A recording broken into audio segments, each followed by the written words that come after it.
భరణి, ఇంకోసారి ఆలోచించు. ఇంటికి వెళ్దామా? వెళ్దామనేగా అనుకున్నాం, మళ్ళీ ఎన్నాచి? వల్లి రావద్దని అంత బలంగా చెప్పింది. వస్తే చంపేస్తారని కూడా అంది. ఏమైనా వల్లి కోసం వెళ్ళాలి త్రిపుర. వెళ్ళాలి, కానీ వల్లి అక్కడ బానే ఉందని చెప్పింది భరణి. మనల్ని కాపాడటం కోసం చెల్లెలా చెప్పుండొచ్చుగా.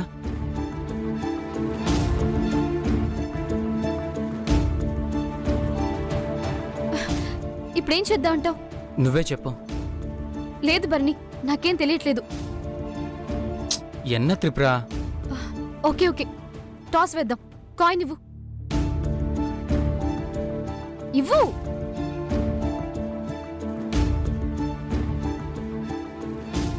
బొమ్మ పడితే వెళ్దాం, బొరుసు పడితే వద్దు. వీటిని నేను నమ్మను. నా కోసం ప్లీజ్. సరే వెయ్.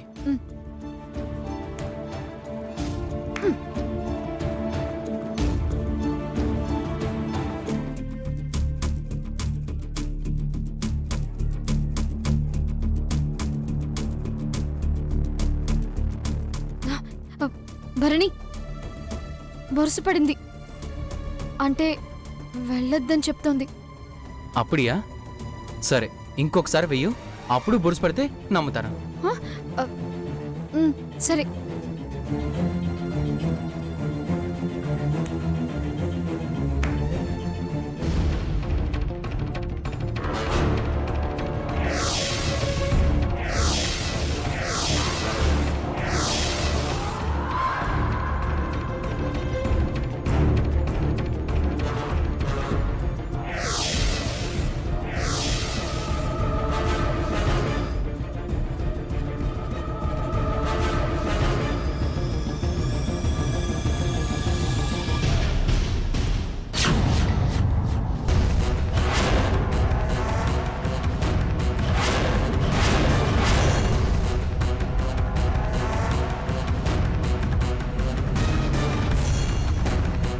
చూసావా, బొమ్మ పడింది అంటే వెళ్ళమనేగా.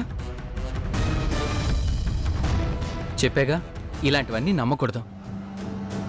బొమ్మ బొరుసుకే అన్నీ తెలిసిపోతే రూపాయి ఉన్న ప్రతి ఒక్కరూ బ్రహ్మంగారు అయిపోతారు. అప్పటికి ప్రపంచంలో కష్టాలే ఉండవు. లేదు లేదు, ఇంకోసారి ముచ్చటగా మూడోసారి వేస్తాను ప్లీజ్. సరే కానీ.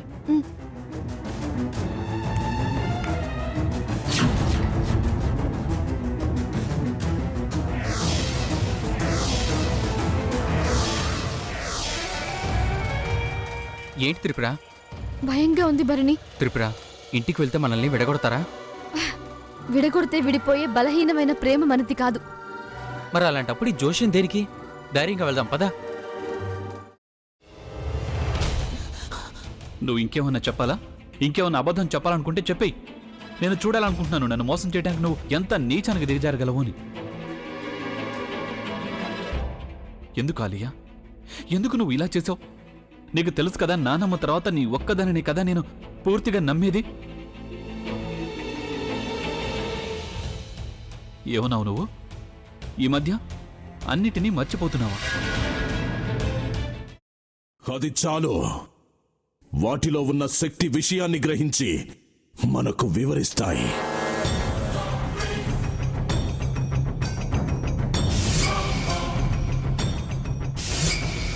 ఎవరు ఆ దండ విప్పొద్దు, గది తలుపులు తెరవద్దు.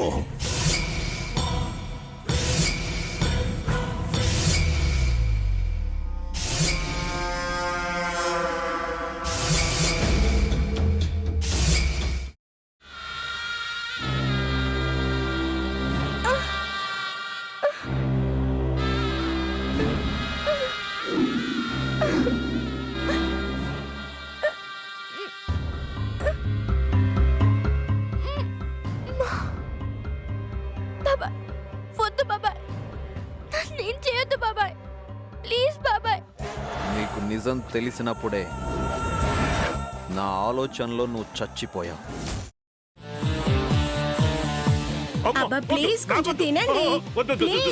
భీమారావు గారు, మీరా? ఇగో మీరా కాదు, సక్కుబాయ్.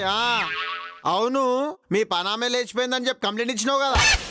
రేయ్, ఆయన కంప్లైంట్ ఇచ్చింది లేచిపోయిందని కాదు, కనిపించడం లేదు అని. అట్లానా? సరే మేడం. ఇడియట్. ఆ వంట మనిషి పేరేంటన్నారు? రత్తాలు మేడం. ఏం పెద్ద మంచి నీ వంట మంచిని కూడా మేడం అని పిలుస్తావా? రేయ్ హాఫ్ బ్రెయిన్,